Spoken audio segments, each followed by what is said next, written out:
My name is Alan Wake. I'm a writer. I came to Bright Falls with my wife, Alice. I told myself I could rest here, sleep here, and forget about my work. I thought we could be happy here.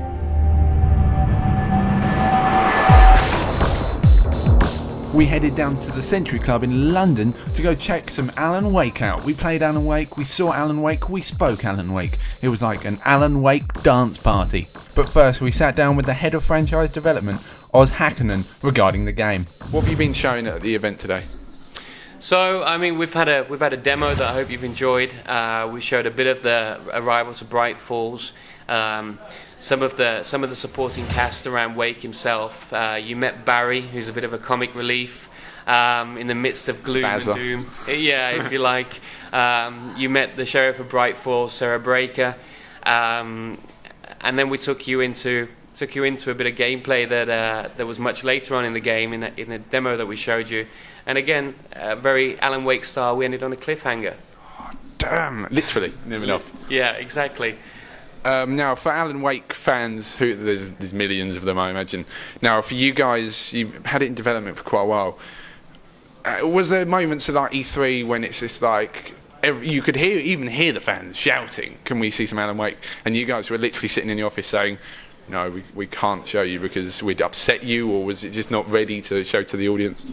Well, you know, it's a labour of love for us, and it's been a long process, and obviously, I mean, we wanted to show off the game when we were ready to show off the game, when we felt confident about it. So, I mean, it didn't feel.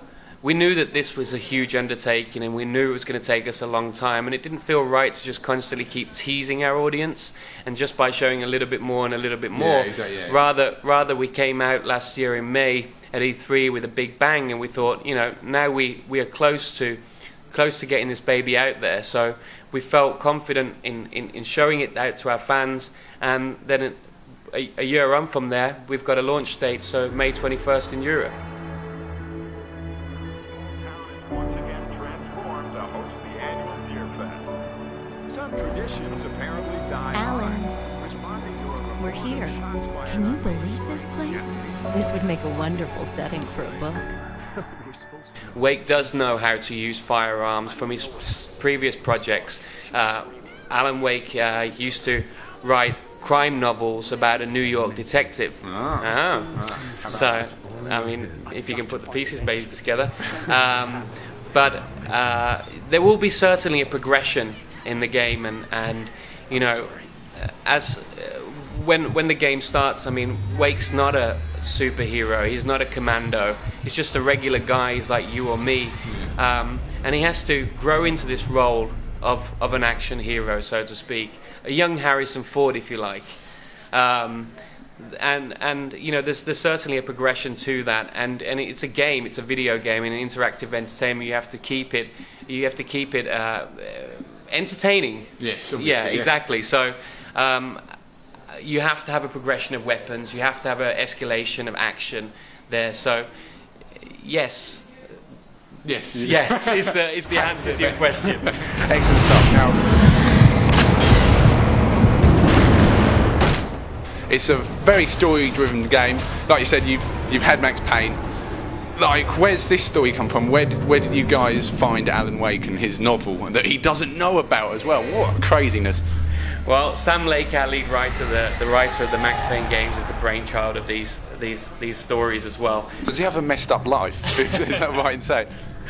So, funnily enough, Sam actually has been in a cabin on his own in the middle of a car forest, crash, in the middle of a forest, riding some of Alan Wake. So, you know, there's certainly a lot of influences from Sam and from his head.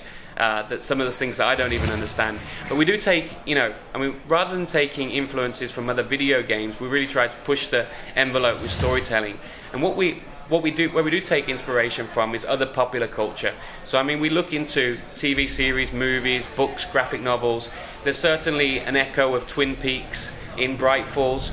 A bit of Lost in there as well. There's certainly a lot of Lost, not from a plot perspective, but what Lost do really well is a tightly paced thriller in a TV series format. And they also have a lot of popular culture influences as well. So I mean, they've certainly been an influence. We tip our hats to some of the greats like Alfred Hitchcock. You have the birds attacking. In the game, you'll see a hedge maze. So from The Shining. Stephen King is obviously a huge inspiration for Sam, a writer whose works is coming true. So I think, taking things from popular culture just really resonates with people well, because they can see things that they recognise. Yeah. Excellent. Right, let's chat in. Let's go play a game. Let's do that. I hope you enjoy it. Excellent. Thank you so much, mate. So that's exactly what we did. We checked out Alan Wake, we played a good hour-and-a-half demo of the game, and we caught up with some other journalists to get their thoughts on the title. It's interesting. They've spent so long making it that you have to go into a game like this and you expect so much, and it can never possibly deliver on all of it. But what they have done is they've made a very interesting game that sort of throws back to a lot of old movies, old TV shows, and they bring it together with sort of survival horror elements, with a sort of psychological twist, and with a sort of control system that feels a little bit reminiscent of Gears, a little bit like Resident Evil 4, and they tie that all together into one sort of quite interesting package. Using light is surprisingly tense. Your flashlight won't sort of take down more than one person at once. So you have to sort of right, do one guy, do a run around, do a recharge, and it's basically sort of your resource managing all the time, and they all swarm you, and that's probably the most attractive aspect to me. And it's paced very well as well. So it has actually definitely wanted more, because the whole cliffhanger at the end, marvellous. So you kind of kick some guys' butts, and then you just kind of end up with this massive cliffhanger that makes you kind of want to go, where's the rest of it? I want to play in the next exciting episode of Alan Wake.